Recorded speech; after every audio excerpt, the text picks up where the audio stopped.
주님께서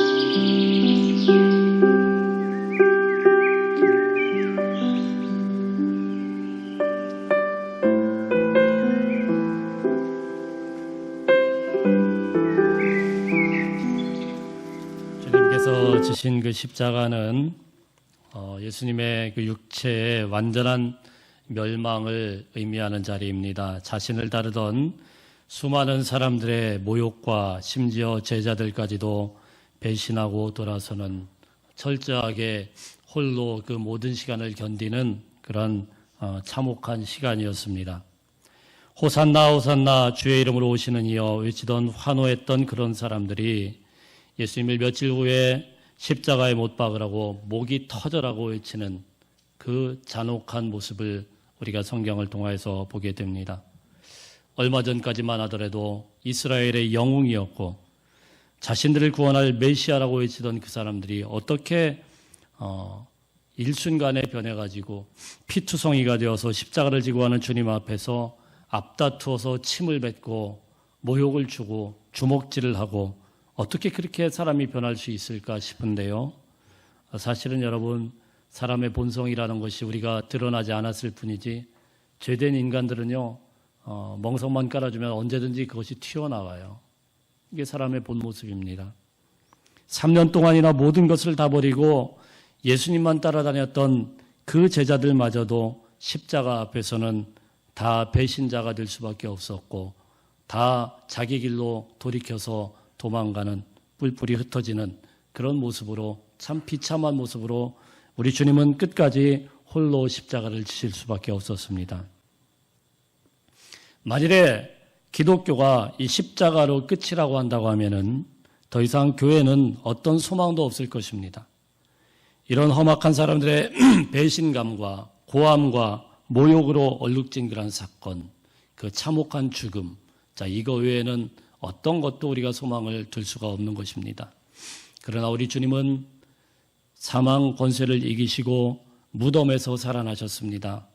그리고 그렇게 배신하고 흩어졌던 제자들이 모여있던 그곳을 또한 살아나신 후에 찾아가셔서 권면하시는데 오늘 그 말씀을 함께 나누기를 원합니다. 우리 19절 말씀 19절 말씀 같이 함께 읽어보겠습니다. 시작.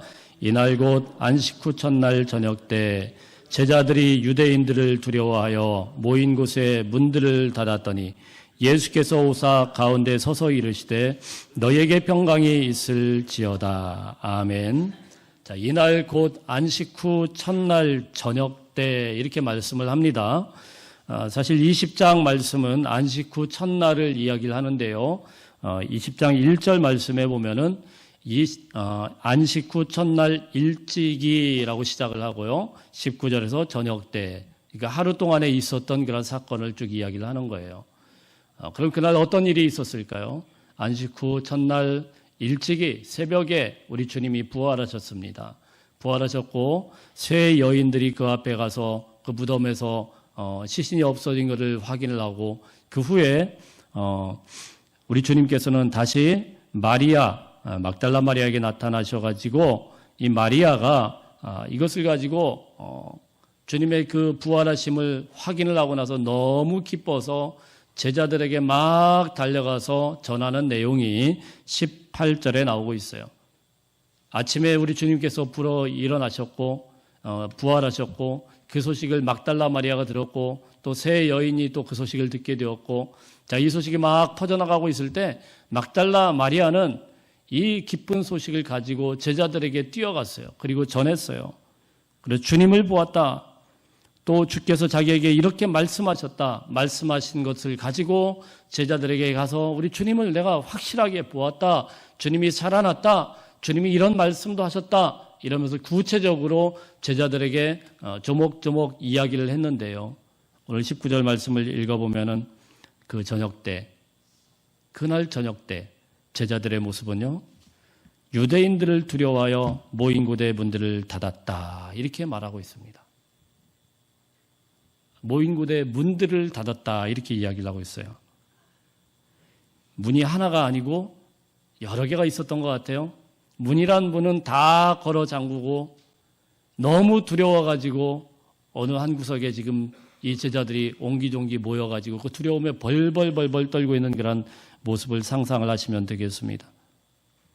여러분, 어떻게 이 부활의 소식을, 그 기쁜 소식을 전에 듣고 나서 제자들의 반응이 이렇게 될 수가 있을까요? 어떻게 그 기쁜 소식을 막달라 마리아를 통하여서 주님이 살아나셨다, 구체적으로 이렇게 말씀하셨다, 내가 주님을 봤다, 이렇게 말을 했는데도 불구하고 이들은 두려움 가운데 사로잡혀서 문을 다 걸어잠그고 그 속으로 들어갈 수밖에 없었을까요? 여러분, 그 분위기가 어땠겠습니까? 두려움에 모든 문들을 다 걸어잠그고, 그리고 옹기종기 한쪽에 다 모여가지고 벌벌 떨고 있는 그런 모습들, 공포에 질려가지고 그곳에 있는 그런 모습들, 숨이나 제대로 쉴 수 있었겠습니까? 혹시라도 밖으로 무슨 소리라도 새어나갈까 봐 조용히 침묵으로 꼼짝도 못하고 있는 그런 곳에 3년 동안 이 제자들이 그렇게 열심히 주님을 따라다니고 주님께서 그렇게 여러 차례 이 증거들을 나타내시고 그리고 거듭거듭 말씀하셨건만 제자들의 모습은 두려움 속에 빠져 있었다라는 것입니다. 그들의 걸어 잠근 것은 다락방 문만이 아니었습니다. 그들의 마음 문을 꼭꼭 걸어 잠궜던 것입니다. 마음의 쇠빗장을 걸어 잠그고 앉아 있으니까 예수님을 만날 수가 없어요. 예수님의 말씀이 전혀 먹혀들지가 않습니다. 오직 두려움만 그들을 찾아오게 되었습니다. 바로 이때 우리 주님이 그들 가운데 스르륵 나타나게 된 거예요. 문을 두드린 것도 아니고 제자들 가운데 누가 문을 열어준 것도 아니고 문을 부수고 들어 나타나신 것도 아니고, 그런데 제자들 가운데 쑥 나타난 거예요. 여러분, 그 장면을 한번 생각해 보세요. 안 그래도 두려움에 벌벌 떨고 있는데 갑자기 예수님이 쑥 나타나면은 어떻겠습니까? 아멘, 그럴까요? 엄청나게 두려움이 그냥 몇 배로 가속화되는 것이죠. 분명히 주님처럼 생긴 분이 나타나긴 했는데 저게 진짜인지 가짜인지. 그래서 누가복음 24장 37절 말씀에 보면은요, 이때의 제자들이 당황하는 장면을 이렇게 이야기를 하며 저희가 놀라고 무서워하여 그 보는 것을 영으로 생각하는지라, 이렇게 번역을 했어요. 영으로 생각하는지라, 그냥 유령으로 봤다 이거예요. 귀신처럼 봤다 이거예요. 예수님이 귀신처럼 보여요. 안 그러겠습니까? 문을 다 걸어 잠궜는데 갑자기 예수님이 쓱 가운데 나타나면은 이게 무슨 착시 효과도 아니고, 얼마나 두려웠겠습니까? 그런데 우리 주님께서 그 두려워하고 있는 이 제자들을 보시고 뭐라고 말씀을 하냐면은 너희에게 평강이 있을지어다. 할렐루야. 가운데 서서 너희에게 평강이 있을지어다. 그러니까 우리 주님이 부활하신 후에 제자들과의 첫 대면에서 하신 말씀, 그건 다른 게 아니고 너희에게 평강이 있을지어다, 이 말씀이었어요. 이 제자들이 가장 듣고 싶어하는 말씀이겠죠. 그래서 20절 말씀을 보면 20절 말씀 한번 읽어보겠습니다. 시작. 이 말씀을 하시고 손과 옆구리를 보이시니 제자들이 주를 보고 기뻐하더라. 아멘. 너에게 평강이 있을지어다 이랬더니 이들이 아직도 벌벌 떨고 있으니까 우리 주님이 손과 옆구리를 보여주십니다. 손에 못자국을 보여주시고 옆구리 창자국을 보여주시면서 자 봐라, 나다. 나는 영이 아니야. 나는 너희들이 두려워할 그런 유령이 아니야. 그러면서 확인을 시켜주시면서 말씀을 하고 있는 것입니다.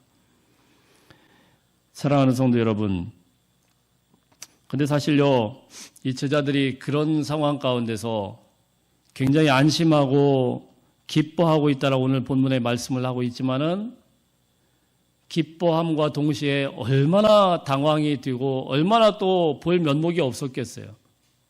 그러지 않겠습니까? 주님이 체포되던 그 시간에 제자들은 모두 다 겁이 나가지고 뿔뿔이 도망친 사람들입니다.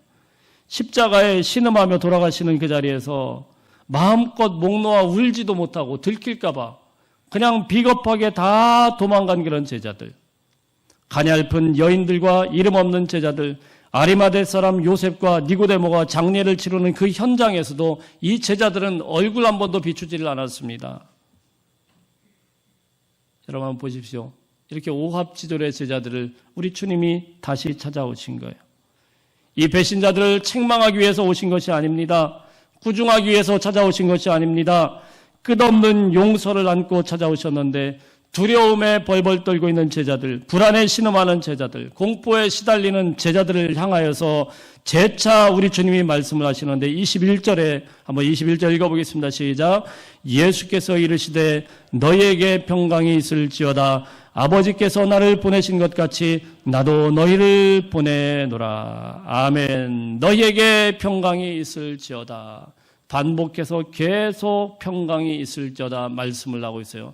그러니까 우리 주님이 이 시간에 오신 그 이유가, 확실한 이유가 무엇인지를 말씀을 하는데, 그거는 너에게 평강이 있다라는 것을 전하기 위하여서 너희 두려움을 다 몰아내고 이제 우리 주님이 가지신 그 평강을 주기 위해서 오셨다, 이렇게 말씀을 하는 것입니다.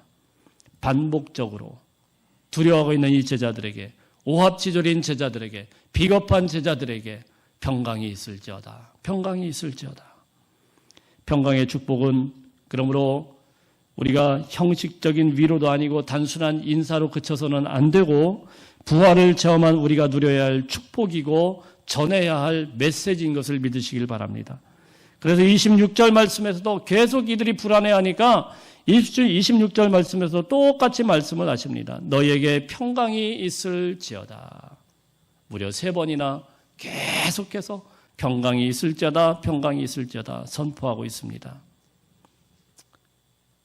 사랑하는 성도 여러분, 지금의 이 제자들에게 가장 필요한 것이 무엇이겠습니까? 바로 우리 주님이 말씀하시는 평강 아니겠습니까? 평강이 있을지어다. 이 한마디에 그들의 비겁함과 그들의 비겁하여서 도망갔던 그 배신자들, 그 모멸감들, 이 모든 것들이 다 용서되는 우리 주님의 용서의 선언인 것을 믿으시길 바랍니다. 그들은 공포로 벌벌 떨고 있었어요. 그 두려움으로 벌벌 떨고 있었는데 이 말씀으로 이 모든 것들이 다 사라진 줄 믿으시길 바랍니다. 의심으로 가득 찬 그런 사람들, 여전히 네가 크냐 내가 크냐 그러면서 권력 다툼만 한 그런 사람들, 그 모든 것들이 이 하나님의, 이 주님의 말씀으로 평강의 이 메시지로 다 눈 녹듯이 녹아버리고 사라진 줄로 믿으시길 바랍니다. 사랑하는 성도 여러분, 우리가 예수 믿는다고 하면서 정작 믿음을 잃어버리고 환난과 시련 가운데 불안에 떨고 계신 분이 있습니까? 말씀을 듣고 살아가노라 하면서도 말씀의 능력을 상실한 채 무력하게 살아가는 성도들이 있습니까? 주님이 부활하신 이 시간에도 희망을 갖지 못하고 절망 가운데 사로잡혀 있는 분이 있습니까? 예수님은 이미 부활하셨는데 죽음 소식이나 나누면서 탄식하면서 못난 제자들의 모습을 하고 계신 분이 혹시 이 자리에 계십니까? 우리 주님은 우리에게도 똑같이 말씀하십니다. 너에게 평강이 있을지어다. 부활의 주일 이 아침에 여러분을 축복합니다. 여러분에게 하나님의 평강이 있을지어다.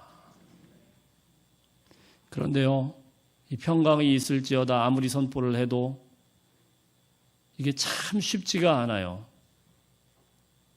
주님의 이 제자들이요, 이 막달라 마리아의 그 이야기를 듣고 나서 문을 꼭꼭 걸어 잠궜고요. 이때는 잠깐 기뻤는데 요한복음 21장 말씀에 보면은 그러고 나서 기쁨으로 하나님 앞에 영광 돌리고 찬양하고 이렇게 나가서 막 그렇게 전한 게 아니에요. 그들은요, 다시 물고기 잡으러 가요. 사람의 마음이라는 게 이게 참 어려워요. 회복이 안 돼요. 우리 주님을 믿는 그런 믿음이라는 것도요, 참 대단한 것 같지만은 항상 요동치는 거예요. 항상 요동치는 거예요. 주님을 믿어야지, 열심을 내야지. 자, 이렇게 생각을 하지만 우리는 이 제자들처럼 언제든지 문을 꼭꼭 걸어 잠그고 살아계신 주님이 계신다라는 것을 분명히 보고 목도하고 들었는데도 불구하고 여전히 두려움 가운데 있고 여전히 무너지고 여전히 배신자처럼 살아가고 여전히 비겁하게 살아가는 우리의 모습을 보게 되는 거예요. 왜 그들은 평강을 잃어버리게 되었을까요? 왜 그들은 평강이 그렇게 중요한데도 자꾸 잊어버리고 또 다시 한번 기억하게 해야만 될까요? 사랑하는 성도 여러분, 우리가 살아가는 이 세상 가운데서 이 평강이 얼마나 중요합니까? 사람들마다 평강이 너무 중요하다는 걸 알아요. 우리 사람들 만날 때 여러분 만나실 때 인사말을 뭐라고 하십니까? 안녕하세요. 우리나라 말 인사말 안녕하세요 아닙니까? 예수 믿는 사람들은 또 똑같이 평안하십니까? 이스라엘 사람들도 똑같이 그런 인사말을 썼어요. 평강, 샬롬. 이게 이스라엘 사람들의 인사말이에요. 왜 그런 인사말을 우리가 자꾸 나눌까요? 샬롬이 없으니까 그런 거예요. 평강하지 않으니까 그런 거예요. 그들이 사는 세상이 너무너무 불안하고 너무너무 두려웠기 때문에 샬롬을 아무리 외쳐도 그 환경이 바뀌지 않으니까 항상 불안하고 항상 두렵기 때문에 그 가운데서 신앙생활을 지켜나가는 게 너무 어렵기 때문에 계속 그런 이야기를 하는 겁니다. 우리나라도 똑같습니다. 우리나라도 얼마나 격변의 세월을 지내왔습니까? 지금 우리가 이렇게 늘 하나님 앞에 감사하며 예배를 드리고 있지만 우리의 기도 제목들이 너무나도 많아요. 나라를 위하여서 생각할 때마다 늘 불안하고 경제를 생각할 때마다 늘 불안하고 우리 자녀들을 생각할 때마다 불안하고 앞으로의 미래를 생각할 때마다 불안하고 늘 불안하기 때문에 우리는 항상 인사말에서 뭐라고 이야기합니까? 안녕하십니까? 지난밤에 괜찮으셨습니까? 이런 인사말을 우리가 입에 달듯이 하면서 하는 거 아니겠습니까? 무엇을 그렇게 제자들이 불안해하고 있었을까요? 오늘 우리는 무엇을 그렇게 두려워하고 무엇을 그렇게 불안해하고 있습니까? 오늘 말씀해 보면은 이 제자들이 두려워하고 있는 것을 이야기를 하는데 바로 유대인들을 두려워했다 이렇게 말씀을 합니다. 우리 앞에 있는 그런 유대인들이 우리를 언제든지 괴롭히려고 하고 집어삼키려고 하고 어떻게든 해코지하려고 하고 무너뜨리려고 하는 그런 유대인들과 같은 세력들이 늘 세상에는 존재하고 우리를 위협하고 있는 한 우리는 늘 불안할 수밖에 없죠. 예수님이 계셔도 불안한 것이고 주님이 부활하셔 받고 바로 앞에 나타나셔서 말씀하시는데도 불안한 것이고 그래서 우리는 이것을 자주 확인을 해야 되는 것입니다. 사실 우리 주님께서 진작부터 제자들이 이럴 줄을 알고 계셨어요. 왜 우리가 이걸 보면 알 수 있냐면 요한복음 14장 말씀부터 16장까지가 어떤 말씀이냐면요. 우리 주님께서 마지막 밤을 제자들과 보낸 말씀이에요. 마지막 밤, 내일이면 십자가 처형을 당해요. 그리고 그 마지막 밤에 제자들에게 요한복음 14장부터 16장까지 아주 길게 말씀을 하십니다. 그 가운데서 처음 시작하는 요한복음 14장 1절 말씀이 무엇이냐면은 너희는 마음에 근심하지 말라. 하나님을 믿으니 또 나를 믿으라. 이 말씀부터 시작을 해요. 이 사람들이 근심할 것을 우리 주님이 알고 계셨어요. 사실 주님께서 십자가 달리기 하루 전날 밤이면은 누가 더 근심해야 됩니까? 누가 더 그 마음이 불편하고 힘들겠어요? 그럼에도 불구하고 우리 주님은 이 제자들의 마음에 관심이 많았어요. 이 제자들이 그렇게 근심에 벌벌 떨 것을 생각하고 예상하시고 너희는 마음에 근심하지 말아라. 하나님을 믿으니 또 나를 믿어라. 이렇게 시작을 합니다. 그래서 아주 길게 14장부터 16장까지 아주 길게 주님이 말씀을 하시는데 다락방 강화라고 알려진 이 말씀 가운데 보면은요. 그 말씀의 주제가 딱 그거예요. 평강, 담대하라, 근심하지 말라. 이런 말씀이에요. 거듭 계속해서 말씀하십니다. 불안해하지도 말고 근심해하지도 말고 평강하라, 담대하라. 우리 주님이 계속 말씀하는 겁니다. 잠시 나와 떨어지지만 곧 내가 올 것이다. 그렇게 우리 주님이 오셨어요. 계속 말씀을 하신 거예요. 걱정하지 말아라, 두려워하지 말아라, 담대하라. 제가 몇 구절을 한번 읽어볼까요? 요한복음 14장 27절 말씀에는 평안을 너에게 끼치노니 곧 나의 평안을 주노라. 내가 너희에게 주는 것은 세상이 주는 것과 같지 아니하니라. 너희는 마음에 근심하지도 말고 두려워하지도 말아라. 요한복음 16장 22절 말씀에 보면은 지금은 너희가 근심하나 내가 다시 너희를 보리니 너희 마음이 기쁠 것이요 너희 기쁨을 빼앗을 자가 없으리라.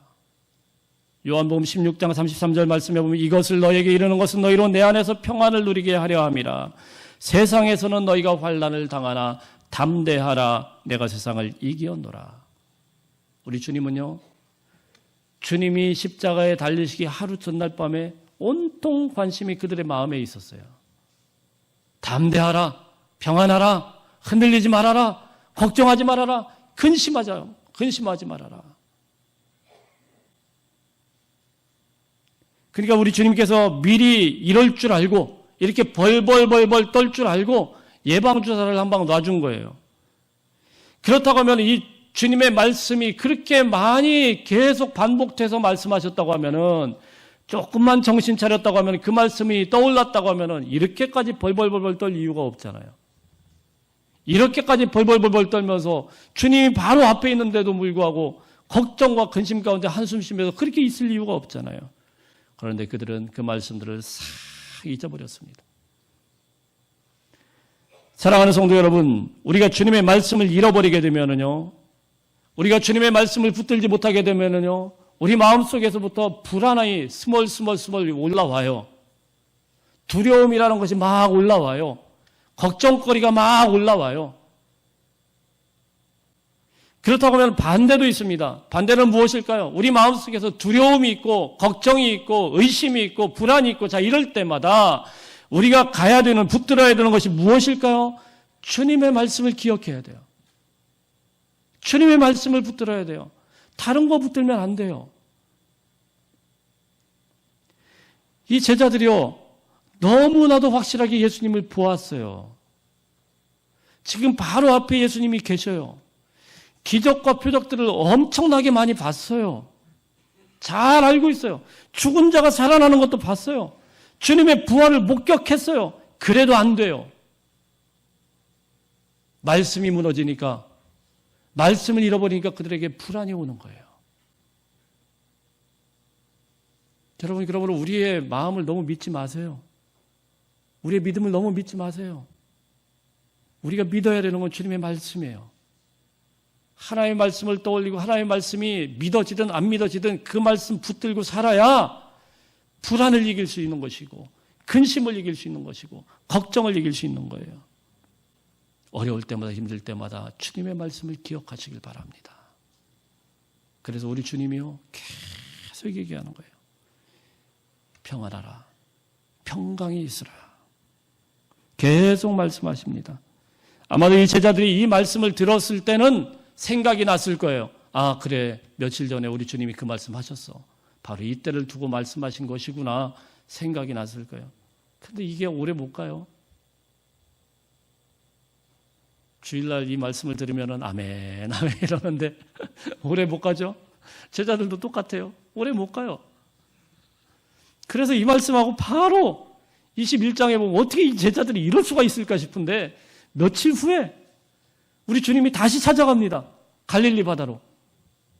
그 상실하고 좌절하고 있는 이 제자들을 만나러 갈릴리 바다로 가서 시몬아 불러가지고 네가 날 사랑하냐? 우리 주님의 40일 동안에 지상에서 승천하시기 전에 이 40일 동안의 사역은 온통 그런 사역밖에 없어요. 불안에 떨고 공포에 떠는 이 제자들. 그럼에도 불구하고 끝까지 흔들리고 있는 이 제자들을 붙들기 위해서 우리 주님이 그 40일을 그들과 머물러 있었던 것입니다. 사랑하는 성도 여러분, 그런 의미에서 주님께서 주시는 이 평강, 주님께서 주신 이 은혜, 이 부활의 이 시간에 우리가 얼마나 소중한지 모릅니다. 옆 사람에게 한번 인사하겠습니다. 평강하십시오. 주님이 주시는 이 평안으로요, 우리가 그 안에서 다시금 힘을 얻어야 되는데요.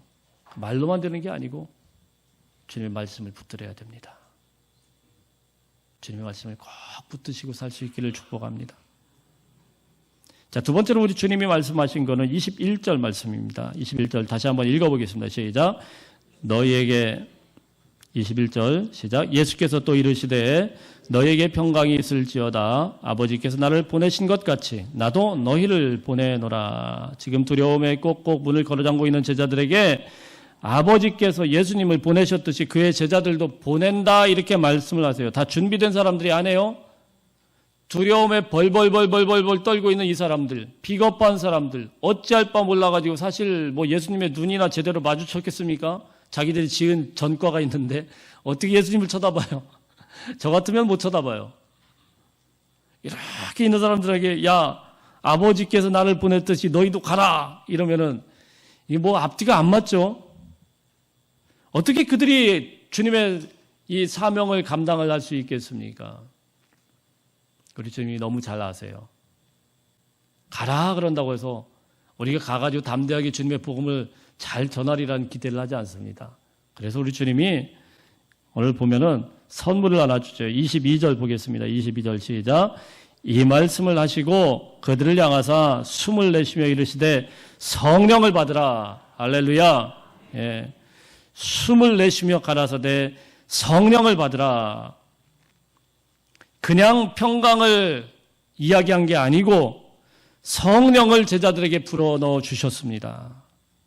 두려움의 영을 몰아내고 성령의 영을 부어주신 것입니다. 사랑하는 성도 여러분, 성령 충만하면은 우리의 두려움이 사라지게 됩니다. 평강이 오게 됩니다. 아멘. 예. 숨을 내쉬며 가라사대 이랬어요. 창세기 말씀에 보면은 태초에 하나님께서 천지 만물을 창조하시고 사람을 창조하셨을 때에 그때 흙으로 빚으시고 난 다음에 무엇을 하십니까? 훅 하고 주님의 숨결을 불어넣어 주셨어요. 그랬더니 뭐라고 합니까? 사람의 생명이 된지라 이렇게 말씀을 합니다.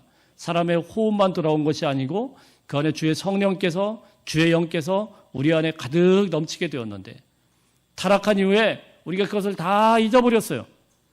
그랬는데 오늘 우리 주님께서 뭐 어떻게 하십니까? 숨을 내쉬며 가라사대 하나님의 숨결을 불어넣고 그들이 죽어 있었던 그 영혼들, 그들이 정말로 어둠에 갇혀 있었던 그 영혼이 다시 살아나게 하는 놀라운 역사가 있게 된 줄로 믿으시길 바랍니다. 훅 하고 불어넣었어요. 그래서 여러분 이 숨결, 성령의 숨결을 받아 마실 수 있기를 주의 이름으로 축복합니다. 이 성령의 숨결이 우리 마음에 있는 모든 평강을, 우리 마음에 있는 모든 불안을 몰아내고 근심을 몰아내고 평강을 주시는 줄로 믿으시길 바랍니다. 그래서 이사야 26장 말씀에 보면은 주께서 심지가 견고한 자들에게 평강의 평강을 주실 것이다. 주님께서 우리에게 주시는 평강은 흔들리지 않습니다. 심지가 견고한 자들에게, 믿는 사람들에게 평강을 주시는데 평강의 평강이라고 그랬어요. 절대로 흔들리지 않는 평강의 평강을 주실 것이다. 우리 옆 사람에게 다시 한번 인사하겠습니다. 평강의 평강이 있기를 바랍니다. 네. 숨을 내쉬며 가라사대 성령을 부어주시고 평강을 주시는 하나님. 마지막으로 우리 주님은요 23절 말씀 한번 읽어보겠습니다. 23절 시작. 너희가 누구의 죄든지 사하면 사해질 것이요 누구의 죄든지 그대로 두면 그대로 있으리라 하시니라. 죄사함을 이야기를 합니다. 죄사함을 이야기해요. 어떻게 감히 우리 주님이 이런 말씀을 하실까? 성령을 받으면 첫 번째로 나타나는, 그리고 가장 강력하게 나타나는 게 무엇이냐면 죄사함이에요. 용서예요. 그동안에는 용서할 수 없어요. 여러분, 사람의 죄를 사할 수 있는 권세는 그동안은 사람들에게 없었습니다. 하나님께만 있었어요. 어떻게 감히 죄를 사하냐는 거예요. 하나님 앞에 재물을 가지고 가서 벌벌 떨면서 각을 뜨고 그 죄주가 거기에다가 내 죄를 갖다가 전가를 시켜서 제사를 드려야만 하나님이 받으시고 흠양하셔야만 내 죄가 사하는 건데, 성령께서 우리에게 오신 다음에 너희는 죄사함의 권세를 받았다.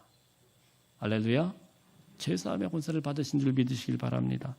용서의 특권을 주셨어요. 예수 믿기 전에는 죄에 붙들려 살았어요. 죄에 끌려다녔어요. 이제는 우리가 해방되었다는 거예요. 사도 바울이 강력하게 이야기합니다. 너희는 이제 해방되었다는 것입니다. 죄와 사망의 권세로부터 해방되었다. 성령 안에서 예수 믿는 우리에게 주어진 그런 축복인데요. 이제는 용서할 수 있기를 바랍니다. 마음껏 축복할 수 있기를 바라요. 먼저 자신을 향하여 말씀하십시오. 소중하다, 귀하다. 한번 따라해 보겠습니다. 소중하다, 귀하다. 여러분 너무 소중한 분들이에요. 자신에게 용서를 선포할 수 있기를 바랍니다. 우리 주님의 이 말씀은 무슨 말씀이에요? 두려움에 떨고 있는 겁쟁이 제자들에게 나 너희를 다 용서했단 말 아니에요. 너희도 서로 용서하며 살라는 거 아니에요. 서로에게 용서를 선언하십시오. 그리고 소중한 여러분들의 남편과 아내와 자녀들에게 선언하십시오. 적어도 이 부활주일에는 그렇게 해야 돼요. 너 너무 소중하다. 너 너무 아름답다. 너무 귀하다. 원래도 뭐 그랬었겠지만 너무 더 귀한 거 아니겠습니까? 나는 당신을 사랑합니다. 당신을 용서합니다. 우리는 사죄를 선언할 수 있는 하늘의 권세를 살아가고 있는 사람들입니다. 사랑하는 여러분, 이 아침에 예수님이 부활하셨습니다. 로슈 맥도르라는 신학자가 이런 이야기를 했습니다. 예수 그리스도의 부활이 사실이 아니라면 기독교는 인류 역사상 최고의 사기극이다. 그러나 부활이 사실이라면 부활을 알지 못하는 사람들에게는 최대의 비극이 될 것이다. 사도 바울도 비슷한 말을 했습니다. 그리스도께서 만일 살지 못하셨으면 우리의 전파하는 것도 헛것이요 또 너희 믿음도 헛것이며 모든 사람 가운데 우리가 가장 불쌍한 자니라. 기독교는 십자가로 끝나는 종교가 아닙니다. 십자가 이후에 죽음 이후에 더 풍성한 축복을 약속을 하고 있습니다. 여러분 믿으시길 바랍니다. 예수님 부활하셨습니다. 그분은 살아계셔서 오늘 우리 가운데 함께하고 계시고요. 여러분의 삶 속에 동행하고 계십니다. 부활이야말로 거짓 종교와 참 종교의 갈림길입니다. 좌절과 희망의 갈림길이고 죽음과 영생의 갈림길이 됩니다. 예수님의 십자가 앞에서 뿔뿔이 흩었던 이 제자들이, 배신하고 돌아섰던 이 제자들이 자신의 생명을 초계와 같이 버릴 수 있었던 그 힘이 무엇입니까? 죽음이 그토록 무서워서 떨던 이 제자들이, 이렇게 비겁한 제자들이 자신의 생명을 아랑곳하지 않고 예수를 전할 수 있었던 그 힘이 무엇입니까? 바로 부활신앙입니다.